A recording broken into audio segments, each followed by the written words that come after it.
திமுக ஆட்சிதானே நடக்கிறது. திராணி இருந்தால் கோடநாடு கொலை வழக்கில் அதிமுக பொதுச் செயலாளர் எடப்பாடி பழனிசாமியை கைது செய்யட்டும் என அதிமுக முன்னாள் அமைச்சர் திண்டுக்கல் சீனிவாசன் கூறியுள்ளார். எடப்பாடி பழனிசாமி தான் ஏ1 பண்ற மாதிரி சொல்லியிருக்காரு. ஏன் பிடிச்சி உள்ள போடுக்கல, நாங்களா வேணாங்கிறோம். சட்டப்படி போடுங்க தம்பி. சட்டம் இருந்து அவருக்கு ஏ1 இருந்து அக்யூஸ்டா இருக்காருன்னா போலீஸ் என்ன செய்யறாங்க? எல்லாம் திமுக ஆட்சி தான் நடக்குது. தன் மீது குற்றம் சுமத்தி கட்சியிலிருந்து நீக்கியதால் இரவில் தூங்காமல் கண்ணீர் சிந்தியதாக செங்கோட்டையன் உருக்கமாக தெரிவித்தார். என்னை இயக்கத்திலிருந்து இன்று நீக்கப்பட்டிருக்கிறார் என்று சொன்னால் உண்மையிலேயே மன வேதனை அடைகிறேன், வருத்தப்படுகிறேன், கண்ணீர் சிந்துகிறேன். இரவு முழுவதும் நான் தூங்கவில்லை என்பதை நான் இந்த நேரத்திலே தெரிவித்துக் கொள்கிறேன்.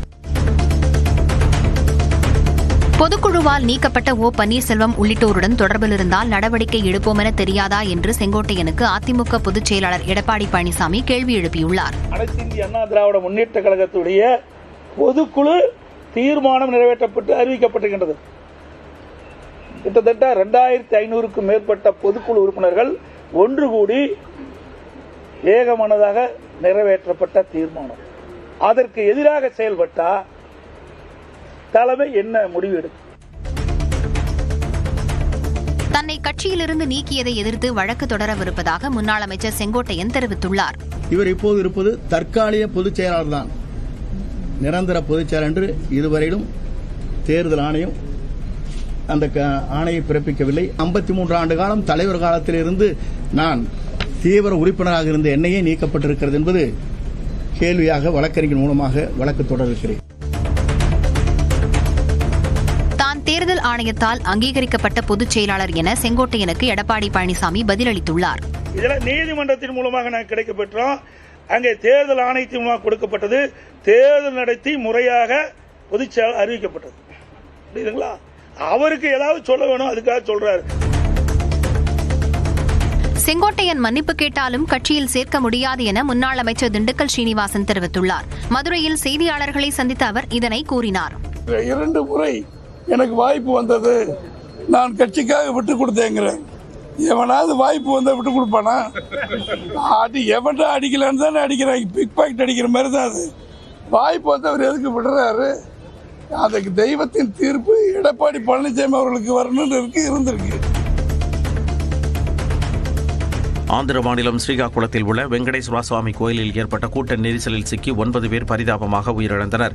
சிறிய கோவிலில் ஒரே நேரத்தில் ஏறத்தாழ 25,000 பேர் திரண்டதால் கடும் கூட்ட நெரிசல் ஏற்பட்டது. கூட்டத்தை கையாளும் அளவுக்கு கோவிலில் போதிய வசதிகள் இல்லை என கூறப்படுகிறது. இதில் சாமி கும்பிட யார் முதலில் செல்வது என போட்டி ஏற்பட்டு பக்தர்கள் முண்டியடித்ததில் ஒருவர் மீது மற்றொருவர் விழுந்தனர்.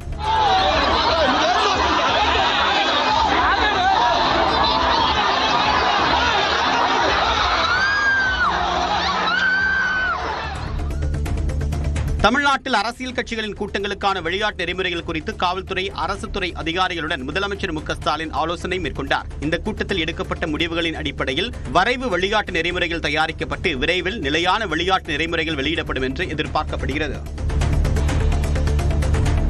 பீகார் சட்டமன்ற தேர்தல் நல்லாட்சிக்கும் காட்டு ராஜ்யத்திற்கும் இடையிலான போட்டி என்று மத்திய உள்துறை அமைச்சர் அமித்ஷா தெரிவித்துள்ளார். பீகார் மாநிலம் கோபால்கஞ்சில் நடைபெற்ற தேர்தல் பேரணியில் காணொலி வாயிலாக பேசிய அவர், ராஷ்டிரிய ஜனதா தளம் மீண்டும் ஆட்சிக்கு வந்தால் காட்டாட்சி திரும்பிவிடும் என்று கூறியுள்ளார். बिहार का भविष्य तय करने का, बिहार किसके हाथ में रहेगा? जंगल राज सालों तक बिहार पर थोपने वालों के हाथ में रहेगा या नीतीश कुमार जी और नरेंद्र मोदी जी की जोड़ी ने बिहार को जो विकास के मार्ग पर चढ़ाया है उनके साथ रहेगा? பிஹாரி என்பது இனி அவதூறு சொல்லாக இருக்காது என முதலமைச்சர் நிதிஷ்குமார் தெரிவித்துள்ளார். இது தொடர்பாக தனது வீடியோவில் பிஹாரி என்பது ஒரு காலத்தில் அவதூறு சொல்லாக இருந்ததாகவும் அதனை மாற்ற கடுமையாக உழைத்ததாகவும் தெரிவித்துள்ளார்.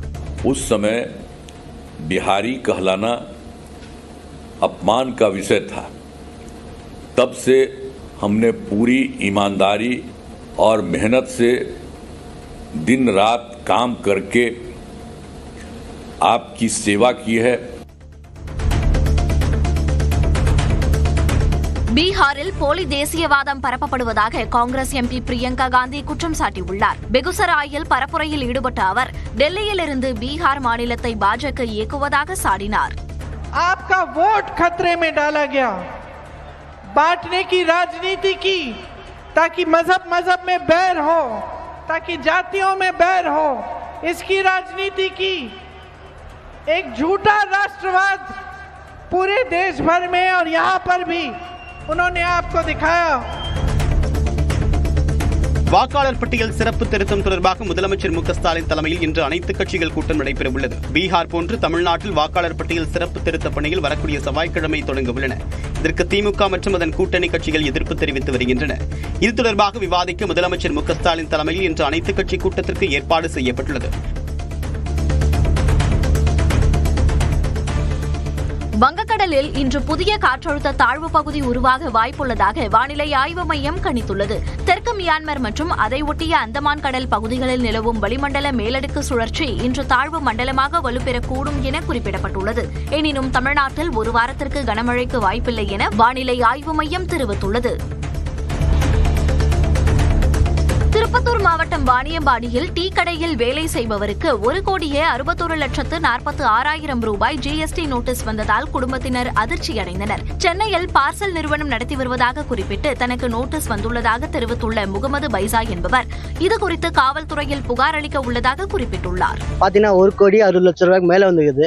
அது யாருன்னே தெரியல. அவங்க ஆதார் கார்டு, பேன் கார்டு இதெல்லாம் யூஸ் பண்ணி இந்த மாதிரி ஜிஎஸ்டி என் பேர்ல போட்டிருக்காங்க. ஆனால் நான் எதுவுமே இது வரைக்கும் நான் யூஸ் பண்ணதும் கிடையாது. இதெல்லாம் நாட்டிலேயே தீவிர வறுமை இல்லாத மாநிலமாக கேரளா உருவெடுத்துள்ளது. கேரள மாநிலம் உருவாக்கப்பட்டதன் 70வது ஆண்டு தினத்தை ஒட்டி நடைபெற்ற சிறப்பு கூட்டத்தொடரில் முதலமைச்சர் பினராயி விஜயன் இந்த அறிவிப்பை வெளியிட்டார். ഈ സഭയുടെ പൊതുവായ സന്തോഷത്തിൽ പങ്കുചേർന്നുകൊണ്ട് അഭിമാനപൂർവ്വം പ്രഖ്യാപിക്കട്ടെ, കേരളം ഇന്ന് അതിദാരിദ്ര്യമുക്ത സംസ്ഥാനമായി മാറിയിരിക്കുന്നു. பௌர்ணமி கிரிவலத்தை ஒட்டி பக்தர்களின் வசதிக்காக விழுப்புரம் திருவண்ணாமலை இடையே வரும் 4ஆம் தேதி சிறப்பு ரயில் இயக்கப்பட உள்ளது. விழுப்புரத்திலிருந்து அன்றைய தினம் காலை 10:10 மணிக்கு புறப்படும் சிறப்பு ரயில் காலை 11:45 மணிக்கு திருவண்ணாமலை சென்றடையும். மறுமார்க்கத்தில் திருவண்ணாமலையிலிருந்து மதியம் 12:40 மணிக்கு புறப்படும் சிறப்பு ரயில் பிற்பகல் 2:15 மணிக்கு விழுப்புரம் வந்தடையும். 8 பெட்டிகளை கொண்ட இந்த மெமு ரயில்கள் வெங்கடேசபுரம், மாம்பழப்பட்டு, ஆயந்தூர், திருக்கோவிலூர், ஆதிச்சனூர், அண்டம்பள்ளம், தண்டரை ஆகிய ரயில் நிலையங்களில் நின்று செல்லும் என்று தெற்கு ரயில்வே அறிவித்துள்ளது.